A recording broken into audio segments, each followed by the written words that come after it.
समंदरी के नवाही गांव चक नंबर 485 गाफबे में दर्द दिल रखने वाली शख्सियत चेयरमैन अल सादिक प्रॉपर्टी एडवाइज़र कंपनी हाजी इशफाक राना की जानिब से 1000 अफराद के लिए इज्तिमाई इफ्तार डिनर पार्टी का अहतमाम किया गया, जिसमें साबका वफाकी वजीर राना फारूक सईद खान, साबका MP राव काशिफ रहीम, साबका सदर प्रेस क्लब समंदरी रजिस्टर्ड माहर लियाकत अली शाह समेत सियासी, समाजी, कारोबारी शख्सियात, उलमाए कराम, वकला बरादरी, सहाफ़ी बरादरी और अहलियान इलाका की मुअज़्ज़ज़ शख्सियात ने बड़ी तादाद में शिरकत की। इस मौका पर चेयरमैन अल सादिक प्रॉपर्टी एडवाइज़र कंपनी हाजी इशफाक राना और चेयरमैन पंजाब मीडिया ग्रुप समंदरी हाजी इखलाक राना का कहना था कि रमज़ान मुबारक का तीसरा अशरा जहन्नम से निजात का अशरा है।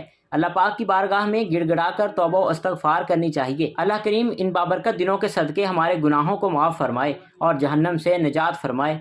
और आखिर में आने वाले तमाम मेहमानों का शुक्रिया भी अदा किया गया। कैमरामैन उमर जट के साथ शहबाज मदनी, GM न्यूज़, समंदरी।